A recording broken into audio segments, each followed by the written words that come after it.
Welcome to the Blind Android Users channel.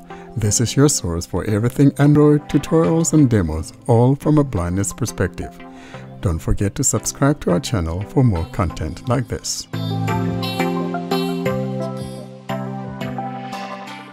Greetings everyone, and welcome to episode 92 of the Blind Android Users podcast. I'm Warren Carr alongside with my hosts, Doug Cameron, Fidan, Austin Pinto, and our new member to the team, John Dyer. We're recording today, Saturday, September the 10th, 2022. And coming up, we've got announcements, followed by our main theme. And today we're talking about location. It's all about that location. Then in our app of the week, we have an app called DayBridge. Welcome to episode 92. Cam, what's going on in your neck of the woods? Pretty much nothing. Just, busy with work and watching the temperatures go up and down like yo-yos. It's supposed to be pretty warm here today, but it's been fairly cool. Pretty much like fall for last week, so I'm kind of liking it. I got no complaints. That's what we got too, and I tell you what, I'm liking it because for once now we have the air off, so it's really good to be not worried about the air or whatever and all that kind of thing. But then it gets cold in the morning. You want to turn on the heat or whatever. It's just kind of very interesting. Oh man, really? No, man. You don't need the heat in the morning. Like that's how you wake up. You keep yourself nice and cool. Drink that coffee, and you got the energy for the day. I hear you. Fee, is it still raining there? And talking about you, Fee, you guys have that sad news going on there the morning for the Queen passing away, and our condolences to you guys. I think we all sympathize and empathize with you guys.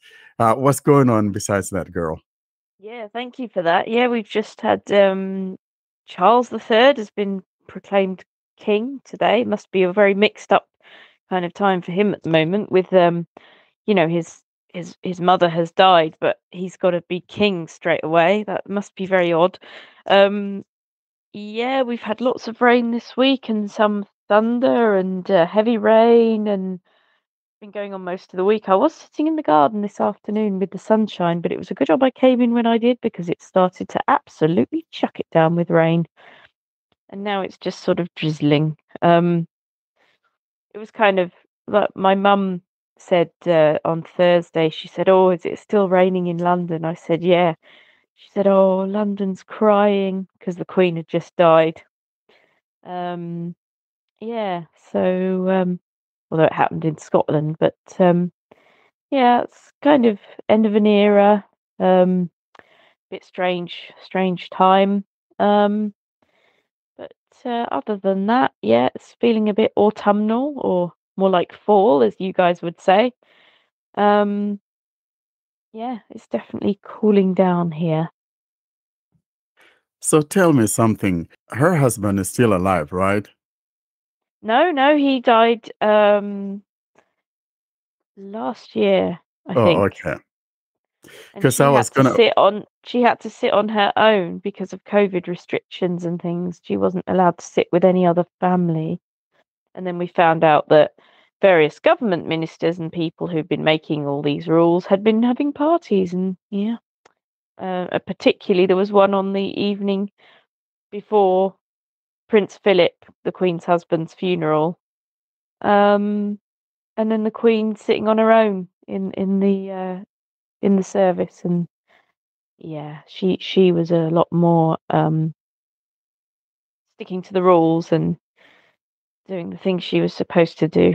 But I suppose if you have a lifetime of doing that, you'd be used to it, wouldn't you? But I did feel for her that when her husband died, that was very sad. So they're together again now. Indeed. Pinto, what's going on, my boy? So whatever is going on very normal. The rainy season is coming to an end. So every evening we are getting some nice thunder, lightning shows, some lot of heavy rain, downpour. So rain is getting over now.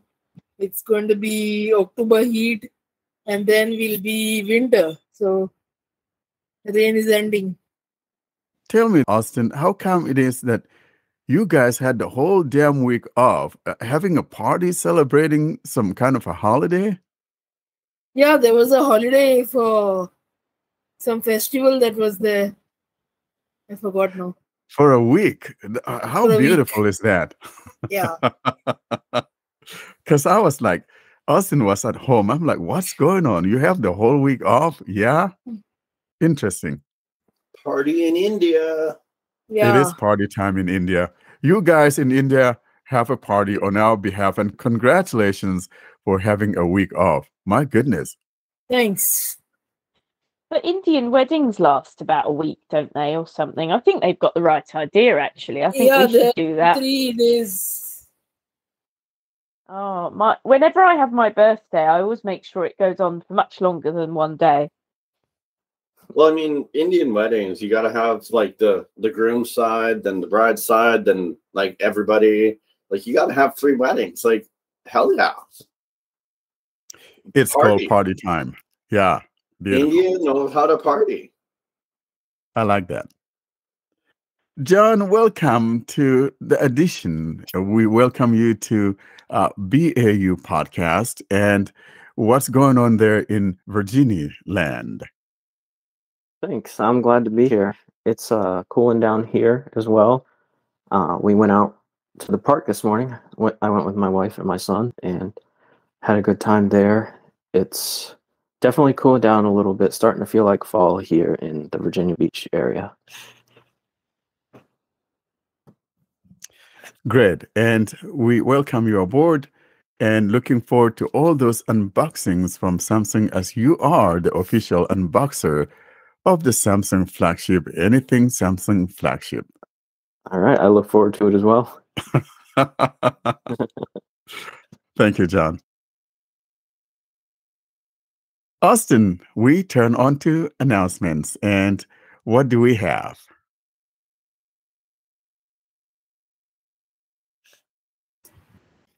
So people, whoever had taken part in the Pixel earbuds giveaway will have to take part again, because there was some problem with our email and we did not get any entry for the competition.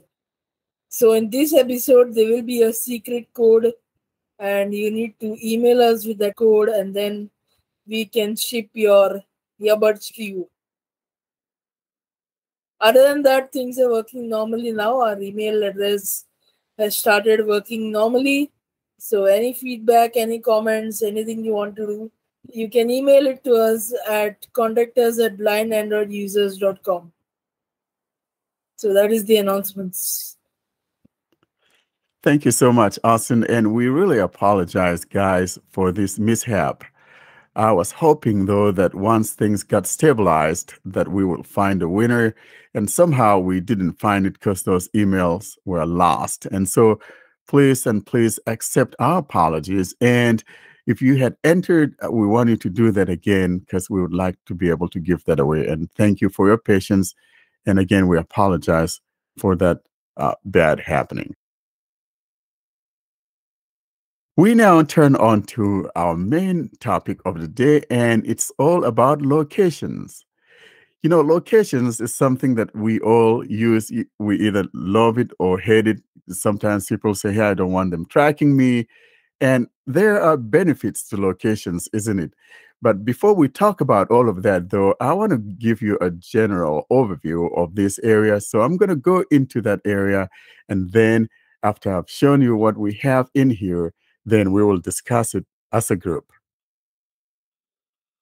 I am here in the system settings, and let me quickly jump into the location area, and I'll take you through the tour of all that is found within this location area. Then we will discuss these items and some of their strengths and weaknesses. I will now move into the location area. Location. On 22 apps have access to location. I am told that my location is on, and there are 22 apps that have access to location services. Let's go ahead and tap here and take a look at what we have. Location. Navigate up button out of list.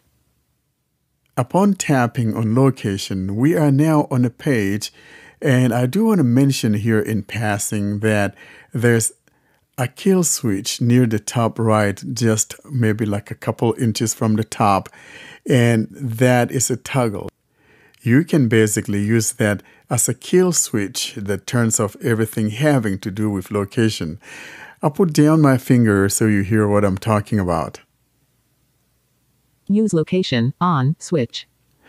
There's that use location on switch, and it's there on the right near just below the top. And below that we have Recent access heading in list.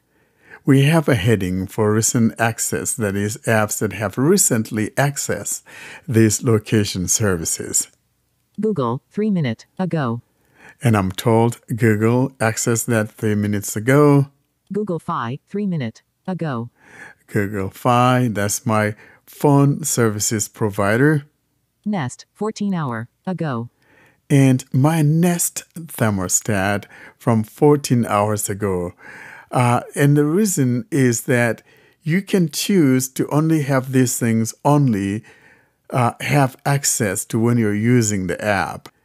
We've shown a lot of these type of access in some of the privacy items and all of that.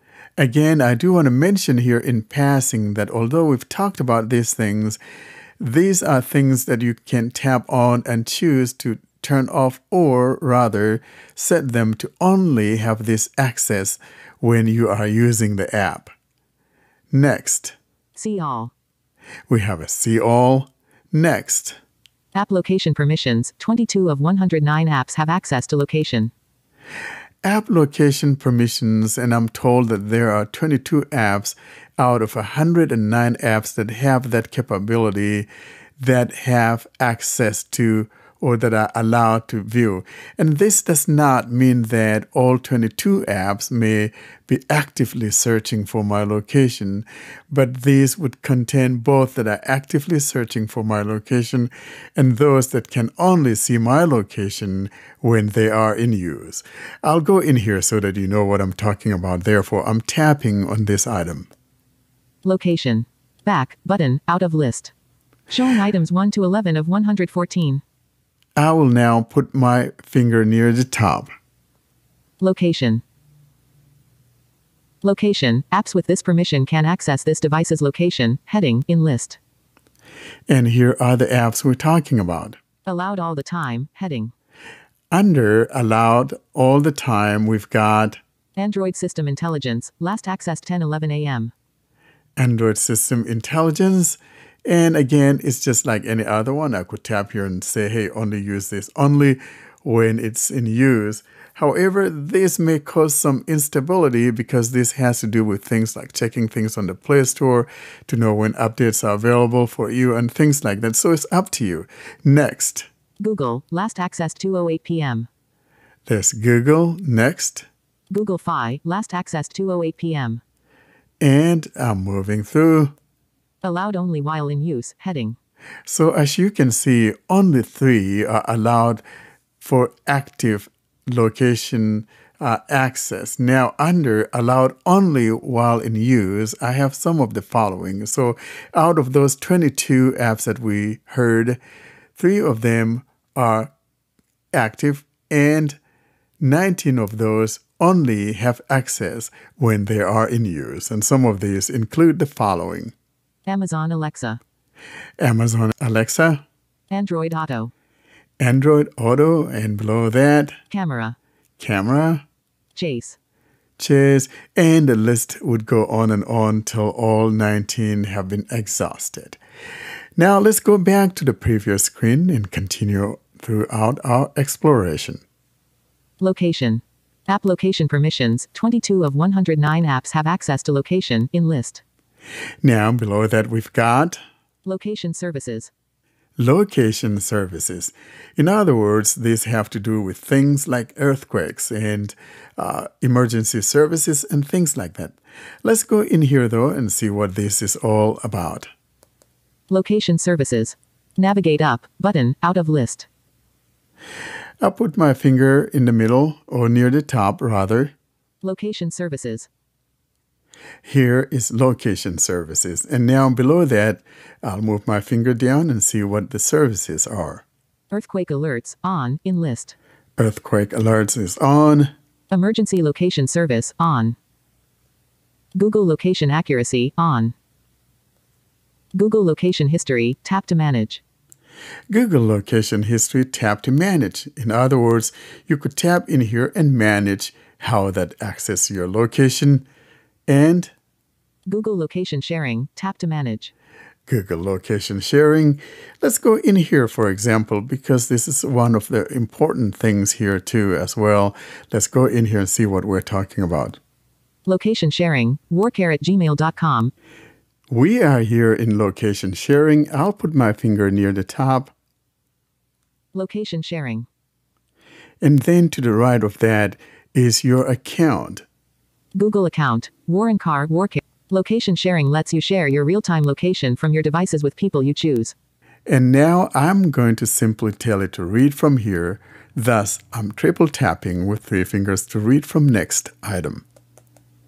What information is shared? Heading 3. People you share your location with can see your name, photo, and real-time location across Google services, even when you're not using maps. They can also add location sharing notifications to know when you arrive at or leave specific locations. Shared information may include where you've recently been, how you're traveling, your device info, and your places, like home and work. You aren't sharing your real-time location with anyone on Google. Protect your privacy. To stop sharing your location with someone, tap stop next to their name. To temporarily stop all location sharing, turn off location in your device settings. Learn more about this in Google support. You can disable location sharing from this page, but you can only start sharing your location from your mobile device. Location sharing works across Google apps and services, including. Learn more about this in Google support. And learn more about this in Google support. Period. And that is the end of that description of the location sharing. And now I'll go back to the previous screen. Location services. Google location sharing, tap to manage, in list. The next item that we find underneath location sharing will be Wi-Fi scanning, off. Wi-Fi scanning, and mine says off. In other words, if you turn this on, what will happen is that it will scan for Wi-Fi devices and things like that, making things like casting and all of that easier, whatever the case may be. I'll tap here to show you what I'm talking about, but it means it will be active even when you're not scanning for devices. I'll tap here. Wi-Fi scanning. Navigate up, button, out of list. And here we have an off-on switch near the top right, just below the top. Wi-Fi scanning, off, switch, in list. And moving my finger down. Allow apps and services to scan for Wi-Fi networks at any time, even when Wi-Fi is off. This can be used, for example, to improve location-based features and services. So those apps that have that capability, if you let them on, then that's what they'll do. I'm going to go back to the previous screen. Location services. Wi-Fi scanning, off, in list. The next item. Bluetooth scanning, off. And basically, Bluetooth scanning is just the same idea. I'll tap here to show you what I'm talking about. Bluetooth scanning. Navigate up, button, out of list. Put my finger near the top on the right. Bluetooth scanning, off, switch, in list. Move my finger down. Allow apps and services to scan for nearby devices at any time, even when Bluetooth is off. This can be used, for example, to improve location-based features and services.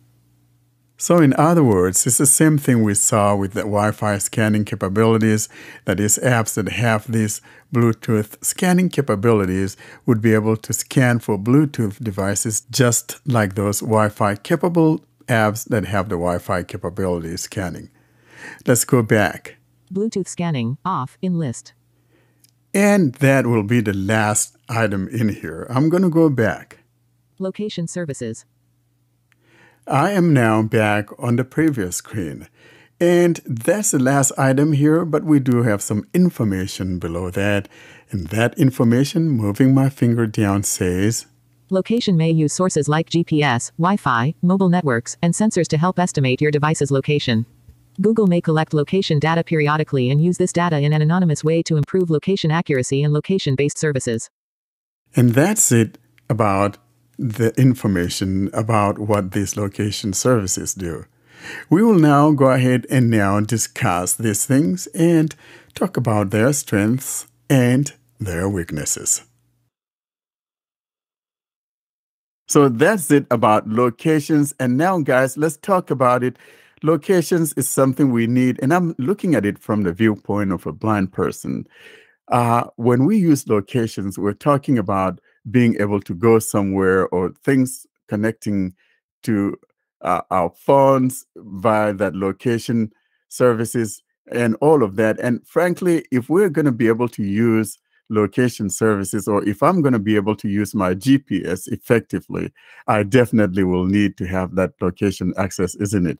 I'm going to the coffee shop down the street. It has to know where that thing is located in order for it to give me directions. So you can see why location is important, and yet in the same breath, I think we only have a problem with it when it's doing the wrong thing or some apps are taking advantage of that, because it's not just Google that has location services, but as you can hear from my tour, there were like 22 apps having services or location services out of my 109 or so apps, although not all of them are active. But so these are important things, and they all have different purposes. What do you guys think? I love location services for things like Lazarillo, or to give me directions, tell me when I'm near a certain shop or something. But you do have to be careful with them. There are organisations in this country, organisations like Women's Aid and Refuge, who warn women, and I guess it could happen to men too, but I know more about the women's organisations, to check that they're not being tracked by an abusive partner. That they haven't put an app on their phone, and especially if they then split up or something. So things like that. So you do have to be careful who you share your location with, I guess, and which apps. As long as you realize what you're doing, it's a very wonderful thing to, especially when you're blind, to be able to have. And also there are things like, Warren, in your demo, you said Nest had used your location. So maybe that was so that it could turn your heating on when you came into your home, for example, if the thermostat said it was cold enough or something. These are really useful tools, but they just need to be used carefully. It's interesting you mentioned that about, women organization. It is true, some people could use these things to track people, and we know the infamous, what is it, the Apple tax? Anyone remember what the thing is called? And so if you have an Android phone, I know for a while, there was no way to know that someone is tracking you with a tag. And so they had to come up with some services or apps on the Play Store that you could install to find out if someone is tracking you. So yes, these things are very important, and yet in the same breath, they could be very dangerous in the sense that someone could use it for a bad purpose. And so we got to be very careful and to know which of these apps are tracking you. What I like, though, is the fact that in Android now, you could disable those things or tell them, hey, I only want you to use this location service only when I am using you. So, but when I'm done with you, just leave me alone. And I think that's a good implementation.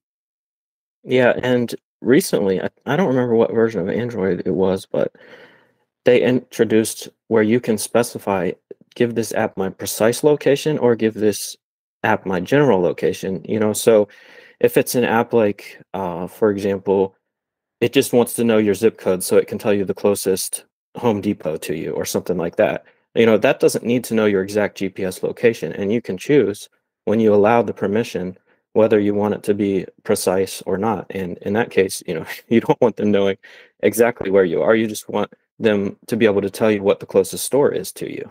That is very true. And I think we have that since what is it? I want to say maybe it's available in Android 11, but I'm not very sure on that.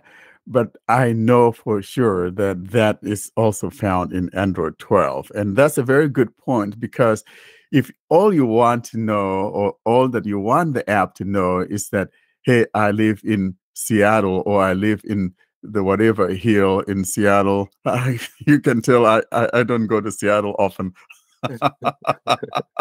But if I'm living on Mongolia Street or something like that, I don't want you to know my address, but then I give you that general whatever. But then I think the precise thing for me, I would use that for like a GPS app. For example, Fee mentioned that Lazarillo. If I'm going to some place, I need to know how to get there. So if you don't have the precise, then you may just have a vague idea. So you can see where we're going with this. There's both a goodness to both sides, because if it's something that you don't need it to have that precise location, then you choose, no, don't have the precise, just a general one, knowing that I'm in Seattle or wherever I'm at. So I think that's a good idea. Does anyone know what technology that uses? The imprecise, shall we say, location? I mean, does that use like a phone Wi-Fi towers network? instead? Yeah, exactly. Oh. You're right. It That uses could, like a phone Wi-Fi tower. networks could still be quite precise, though. I just Yeah, wonder. well, by Wi-Fi networks, I think I mean like internet connection, like it knows basically your IP. So in the same way, Yeah. like if you were to use a PC and have location services turned on your PC, like your PC kind of knows your location, even though it doesn't have a GPS chip in it.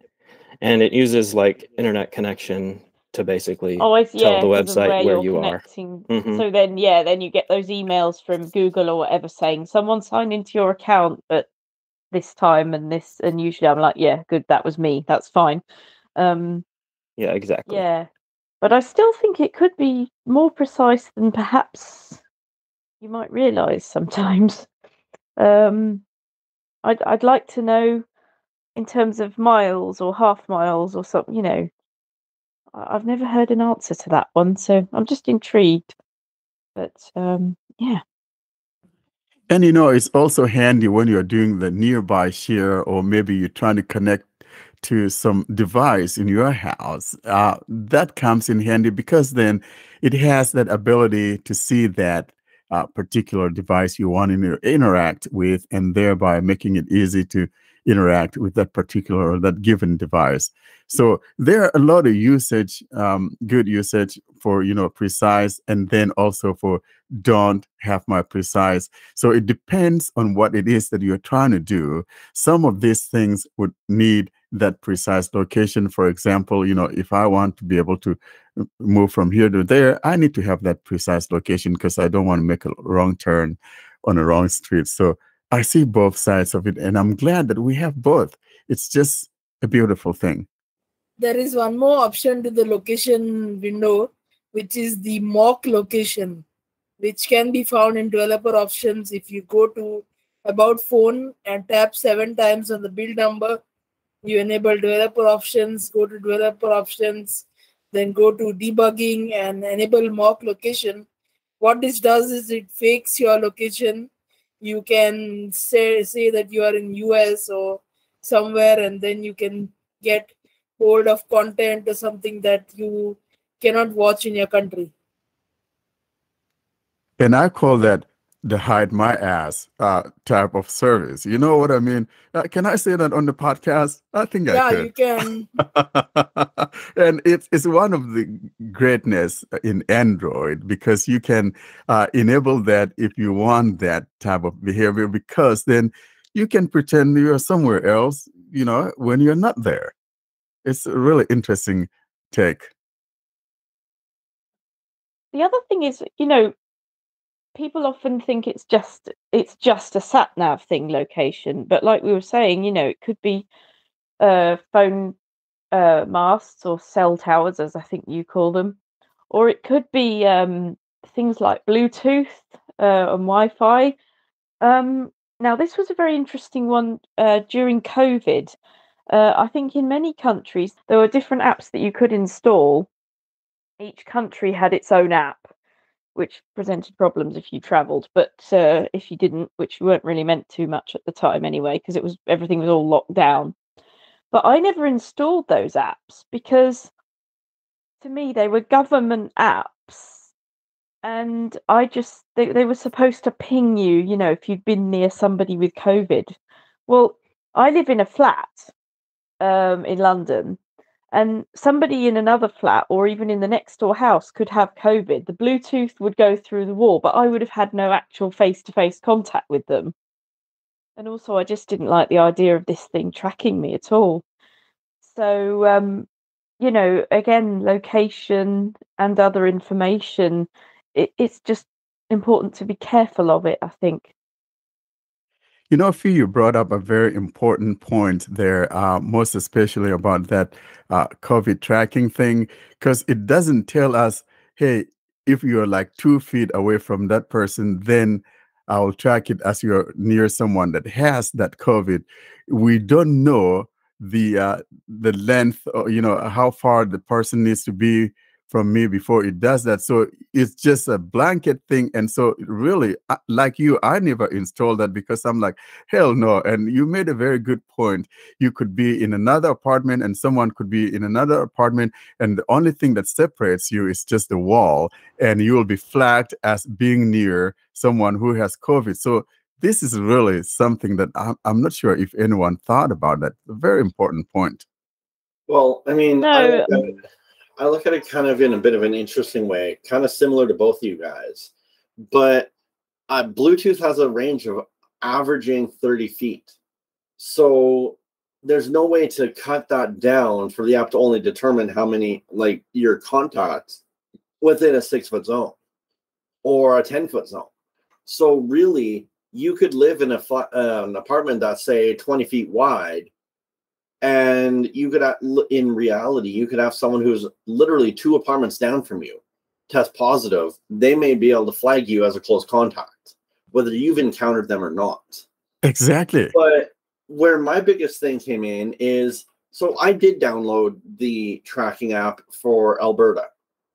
And I mainly did it because I was going to be out doing a lot more stuff during the pandemic. So I'm like, it might be that extra blanket safety thing. That way, if I get in contact with somebody, it's a little bit, they can track me back a little bit more. It's not such an onus on me. Well, the problem was, I can almost guarantee you I encountered many people with COVID. But yet, that application was completely useless. Not to mention, our province implemented it in such a sketchy way. You could actually get into the data and you could actually track people, like reverse track. So it actually opened up a lot of vulnerabilities. Yeah, and you have to depend on everyone else to actually have the app installed on their phone and have their Bluetooth turned on and all that. And then not only that, but then once they test positive for COVID, they have to let it know I'm positive for COVID. So any phone that's been within 30 feet of my phone, alert them. So there's a lot of steps that have to go into place for this to actually work. And I think that's why it never really worked very well anywhere. And I think they had the right idea.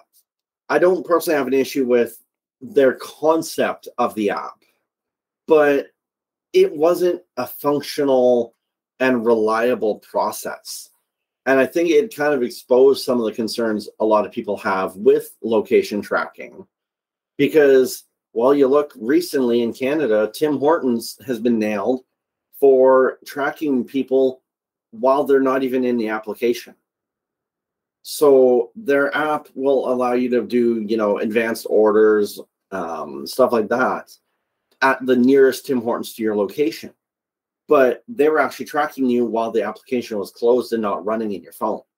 Yeah, and that's a perfect example of why you should go into these location settings and look through your apps and see which apps have access all the time. And, if Tim Hortons is in that list, why? You know, Exactly. take it out of that list. I look at things when I've got certain things on my phone I allow to track me. Obviously, I allow my Google Maps to track me. I allow my cell carrier to track me because that helps with the 911 responses and stuff like that. Facebook, I allow to track, but really nothing else. And I don't know why some of these applications need your location data when, like, okay, why does a word processing application need your location data? That doesn't make sense.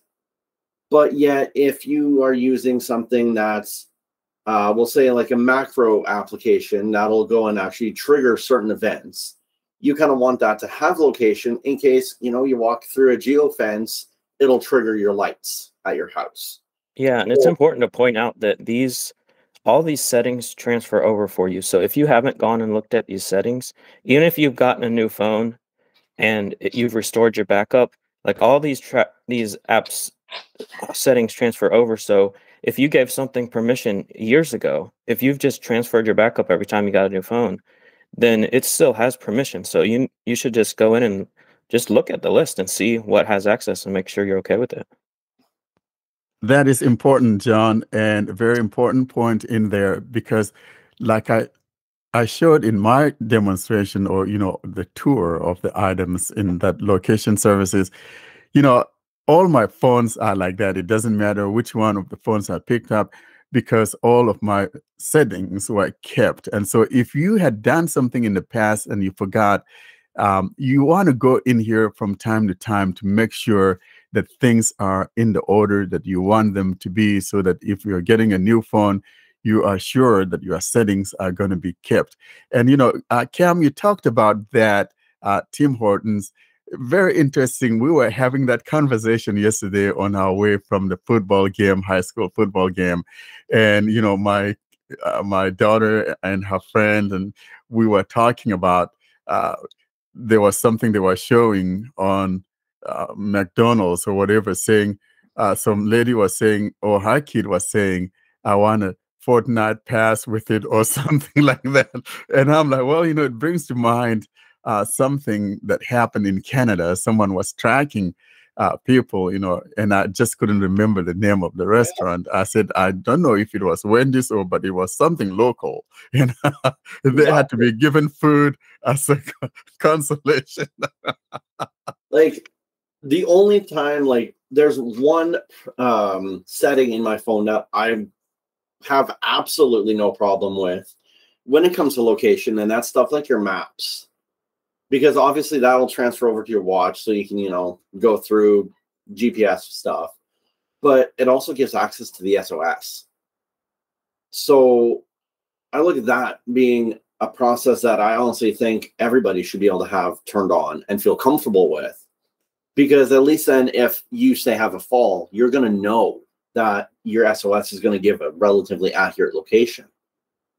But other than that, like, I really do think most apps, you should have to give it you should have to really determine what it has access to with regards to your location, opposed to just say like accurate or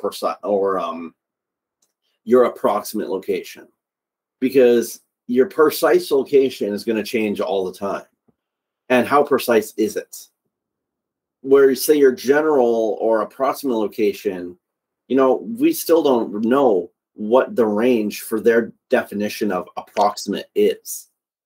Is that a 5-kilometer radius, or is that a 20-kilometer or 20-mile radius? Like, we don't know. And I think that's something too that Google and its various manufacturers on Android devices should be looking at, is what do we consider precise and what do we consider approximate? Because that too can have an impact on what we may or may not allow to have access to our location services. Other apps that are important to keep giving location access to, if you want them to work easily, are things like, for example, in this country, Deliveroo, when you're using it, not all the time, so that it knows what your nearby restaurants are, because it's a takeaway delivery app. And apps like Uber and Get and similar taxi riding apps, because then they know where they need to pick you up from. and also they can see where you are if you're worried about safety and things like that, you know. So it's a good idea to give those access to your location as well. That's right. And what Cam was also talking about, what is precise and what is approximate. I think that even the GPS, when you launch Google Maps, it gives you a disclaimer. These things are not really even precise. Sometimes maybe like 10 meters off or 2 feet off or whatever. And I think that the usage of this is going to come in very handy, most especially when that UWB is fully implemented. Because I think those of us, I'm always looking at my viewpoint as a blind person, how I could take advantage of this type of services if I need to be able to find things precisely, like say you go to a hotel and like all those indoor mapping stuff. I think it becomes a very beneficial thing to us, those of us who are blind, because I can now be able to find my way to the bathroom and all of that. I always tell a story about my experience back in 1995. I went to Fresno, California. It was a big Holiday Inn hotel, and we were there for a week for a convention. And believe it or not, it wasn't till like maybe the last 2 days before I could figure my way around that hotel, so I'm just kind of thinking about it. And every time we talk about location services and things of this nature, I was saying to myself, how I wish we had this type of things back then. Then I wouldn't have been struggling in that hotel during that convention. Yeah, it's a I'd great never time to seen be one that alive. big. Yeah. And what is UWB? Ultra wideband. It's found in the Pixel 6 Pro. Apple also has it. But so what would happen is that developers need to take advantage of that. And frankly, when they do, a lot of services would become better for us. Like that example I just gave, we should be able to have if someone has an indoor mapping app, so that we'll find our way in a mall or find our way in a big hotel. Those kind of things are important. And I always, cheer for those type of things. I'm cheering for them because we can find our way without asking someone constantly, hey, can you show me this? Can you show me that? I think it's time that we have the ability to find these things on our own, and technology only gets better and better. That would be good. I mean, because there's a couple of things that interfere with location that some people might not realize. With sat nav, the sky needs to be available to you. So if you're in a big shopping mall or even among a load of tall buildings, your sat nav can go quite way off, like by 100 meters or something, because the phone, the sort of link between the phone and the sky is blocked by buildings or roofs or floors of shops above you. And that's worth knowing, that if that happens to you because you're in an area like that, you haven't got a broken phone or anything. It's just it won't work well in those circumstances because there's too much obstruction between you and the sky for the phone to get the sat nav properly. Exactly. So these services are good for us because, and of course, like we said, you can always turn these things off, or set them to do this only when I'm having this thing in use, or whatever the case would be. But we have that finer, granular control, and that's the good news about it. I really love location with Bixby, because I've set up routines so that when I go to church, my phone automatically goes on silent and then goes off silent again when I leave. It's within a few 100 meters. It's not right at the door of the building, but it's still pretty good. Yeah, and for the Nest app, if I lived next door to church, it might be more problematic, but I don't, so it's fine. Yeah, and similar to that, that's why the Nest app wants your location is, like you mentioned earlier, to adjust the thermostat, but it's also for like if you have indoor cameras and you don't want them recording while you're home, then you can just have them automatically turn on and start recording when you leave the house. And then when you get back home, it turns them all off. Of course, you always want your outdoor cameras recording, but you can set it up to do that as well. It's a great technology, and I'm loving my Nest or Nesty stuff. I got that new outdoor Nest, from Google, and it's just great. I love it. You know who's coming in, whatever things like that, and I could see it on my phone. You could see it on the Nest display. It's just a beautiful thing. Those things. Who's at the door? Gone are those days. Yeah, and I have mine. It recognizes faces, and I have it programmed to recognize my face, my wife's face, even my son's face. So, like when Ashley was bringing in Jack, it would say, like he likes to push the button even when they're just coming in. So he'll push the button, and then when they come in the house, all the Google Homes will announce, "Mama and Jack are at the front door."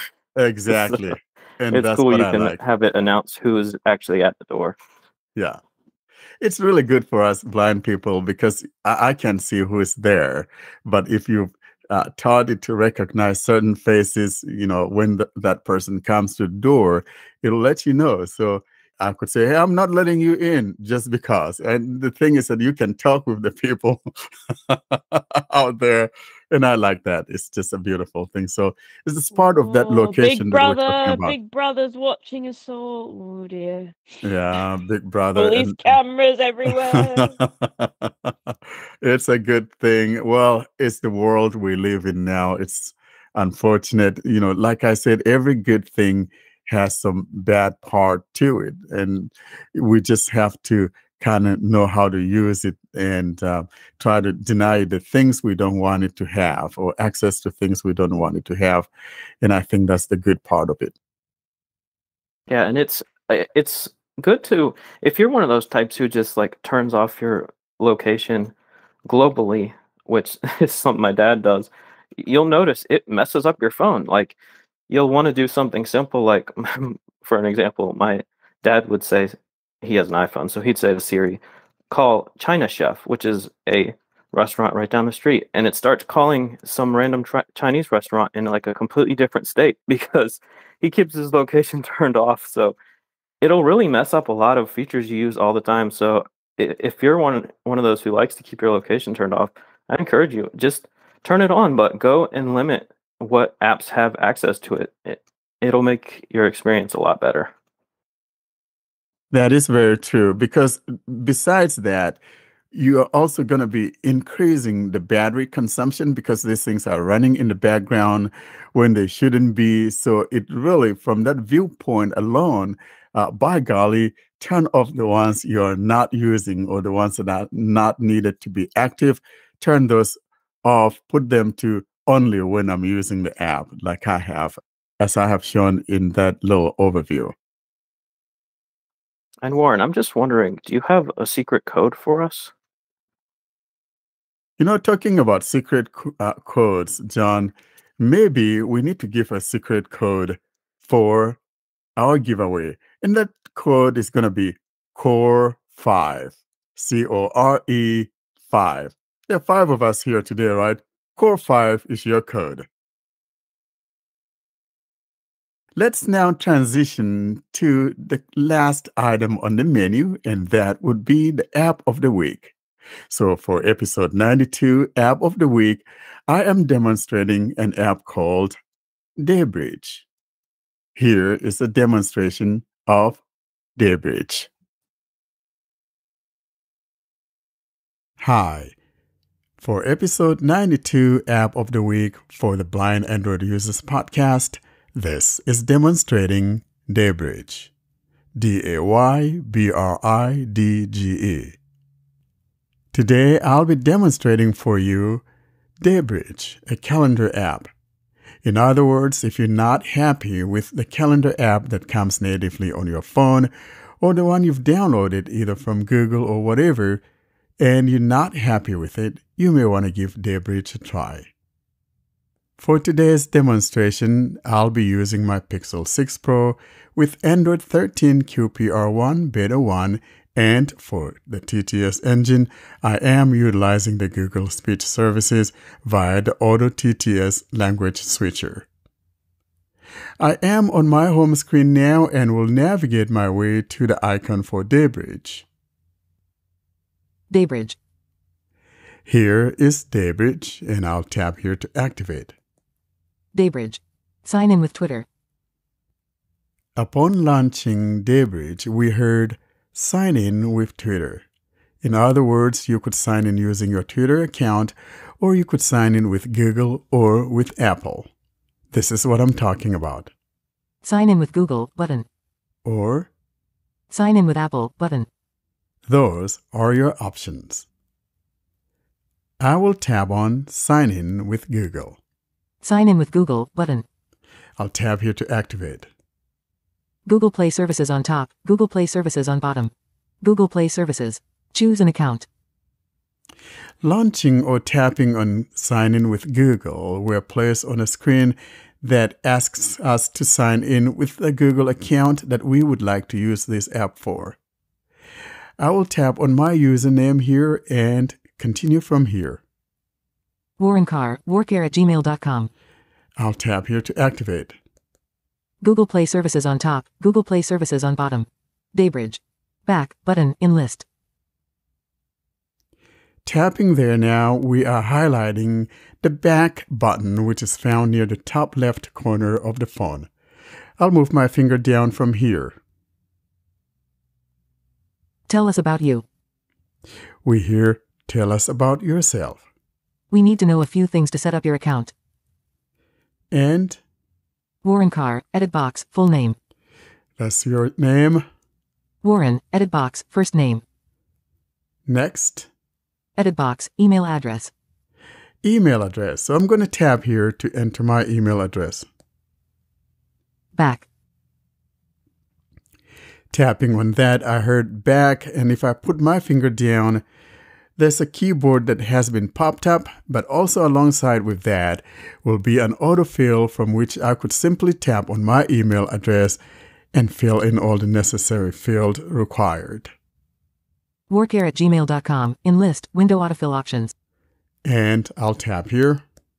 Editing, warcare@gmail.com, edit box, email address. There's my email address, and now at the bottom of my keyboard on the right, I'll find and tap on the Done button. Done. There we Keyboard go. hidden. Warcare@gmail.com, edit box, email address, in list. Next, Country region, region letter U, region letter S, United States, button. next. Time zone, America, Los Angeles, button. I'm on Pacific time, so I'll leave that there. Next, you could tap in here if you're in a different time zone, but basically it will automatically detect your time zone and will just automatically pull that up. Next, Terms and conditions. we got the terms and conditions.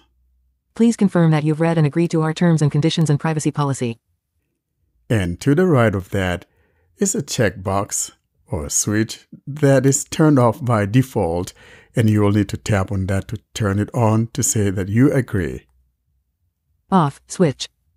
And I'll tap here, On. and then at the bottom, Create account, button. there we go. Tap here to create account. Say hello to your new calendar. We are now on the screen with a little bit of an introduction, and at the bottom of the phone is the next button, or you could simply swipe from right to left with 2 fingers to move to the next page. I'll tap on the next button found at the bottom of the screen. Next, button, out of list. Second page.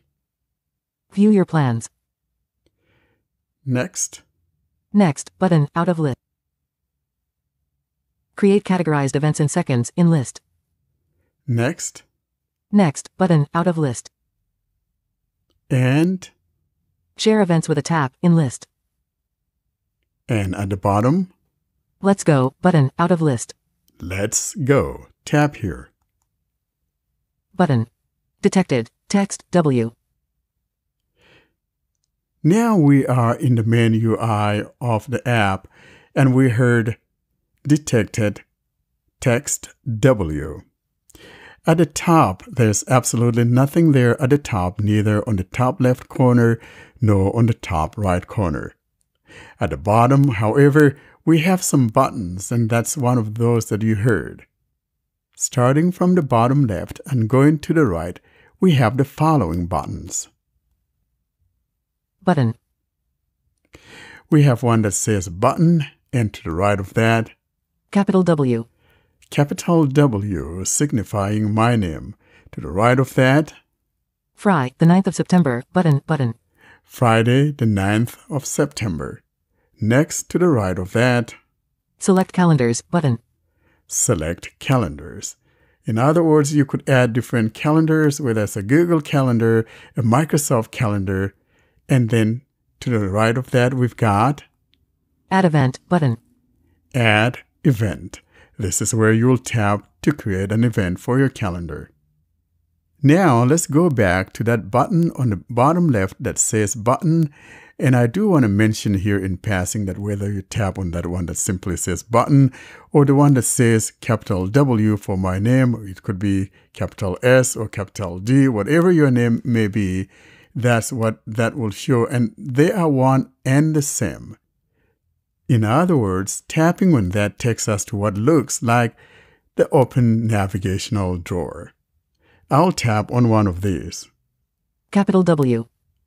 I'll tap on the one that says capital W. Back. Button. Tapping on that highlights the back button found at the top left corner. Below that, going down, we've got Settings. Settings. And this settings is not necessarily something that you could tap on and go into the settings. Rather, it should have said settings heading because it's just like a header.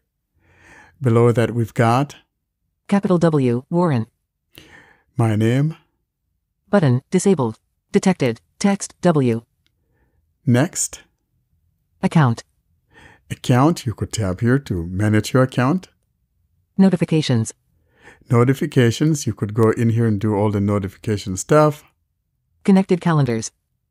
Connected calendars. In other words, you can go in here and manage the calendars that you have added, whether it's a Google Calendar, Microsoft Calendar, or is there a Yahoo Calendar? Something like that. Next, Delete account. you can delete your account right here. App info. App info. Next, Help. help. Slack community. There's a Slack community. Privacy policy. We got the privacy policy. Terms and conditions. We also have terms and conditions. Next. App version 1.4, 047. And the last item here is Sign out. sign out. I'll now go back to the main UI. Button. Detected. Text W. Let's now go to that last button on the bottom right, and that will be the add event, and see how we go about creating events. Add event. Button. Tap here. Showing English US QWERTY. Back. Button. Tapping on add event, the keyboard pops up, and then we heard back button, which is to the top left corner, and we'll go from there. Below that, we've got Choose calendar. Personal. Button. choose calendar, personal, or you could go choose business, and then to the top right corner, Save. Button. there's a save button, and that you save after you've chosen or created your event. Let's go down. Detected. Text plus. Text plus. That item there on the left that says text plus is an item that when we tap on will take us to categories. That is, we could go in, create or select a category that we're creating the event for, because this thing is not just a calendar, but it has other social aspects to it. I'll show you what I'm talking about. So I'll tap here. Back. Button. Keyboard hidden. We heard that back again, followed by keyboard hidden. Let's keep going down. Choose category and icon. Choose category and icon, and then we have 2 tabs below that. Selected category tab 1 of 2 in list 2 items. We have the category tab, which is selected by default, and to the right of that is the icon tab. Icon tab 2 of 2. Now going down, Edit box, search for a category out of list. you could search for the category. If you don't want to go through the list, you could simply type in the category you're looking for. But let's go ahead though and see what some of these categories are. Entertainment in list. We have entertainment, Fitness. Family. General. Hobbies. Trips. Learning. Personal care. Social. Special occasions. Transport. Work. and that's the last item. Now let's go to the Icons tab. You could simply tap on the Icons tab near the top where we have those 2 categories, or rather 2 tabs, the Categories tab and Icons tab, or you could simply swipe from right to left with 2 fingers. I'll swipe from right to left. Icon. Selected. I am now in the Icons tab. Now basically these are picture representations that you could add to the event. I'll show you some of these things that I'm talking about. Light aircraft button in list. Go right, Map button. Map pin button. Navigation arrow button. Passport button. Suitcase button. Taxi button. Train button. Truck button. Walk button. By now you understand all that this is about, because if you chose something like travel or trip in the category, you may assign it to either an airplane, a truck, a taxi, or whatever for your icon, and they're arranged in grids and columns. Now I'll go back to the previous screen where we tapped on the plus that took us to the categories and the icons. Back button. There we go. It landed us on that back button near the top. And below that we have that icon thing that says plus. Detected. Text plus. And then below that we have Edit box. Add title. add the title. Let's tap this. Showing English US QWERTY. I'll call it Blind Android Users Podcast. P. Assistant voice typing. Listening. Blind Android Users Podcast. Suggested commands. Clear. Stop. Voice typing stopped. All right, I just dictated Blind Android Users Podcast. I'll put my finger to make sure I got that in there. Editing. Blind Android Users Podcast. Edit box. There is our title. Below that we've got, On. it says on. Where is it? When is it starting? On what date? The 9th of September. Edit box. Disabled. We got the 9th of September. If I wanted it to be starting on the 9th of September, I'll leave that as is. But if it isn't, let's say I want to choose September 10th. I'll tap here. Keyboard hidden. Close sheet.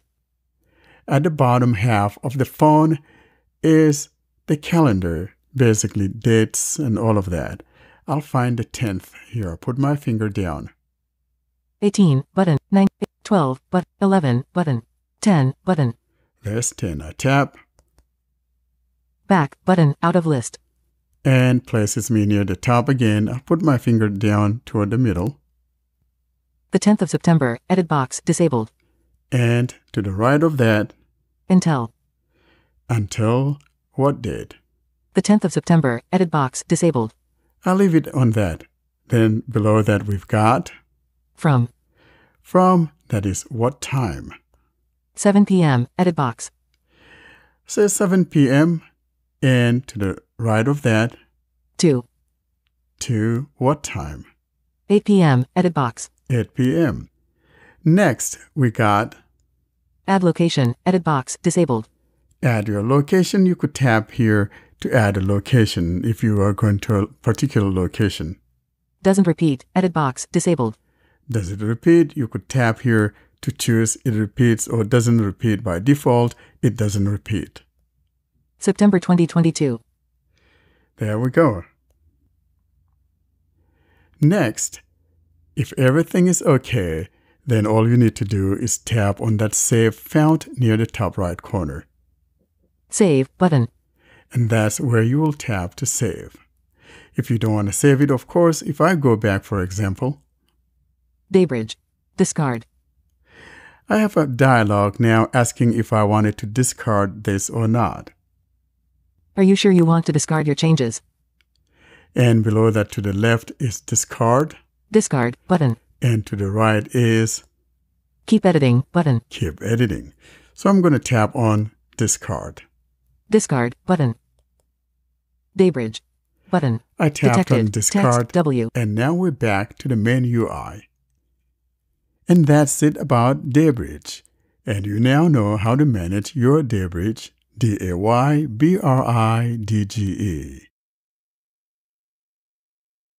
And with that, we want to thank you for listening to us. We conclude this week's episode of the Blind Android Users Podcast.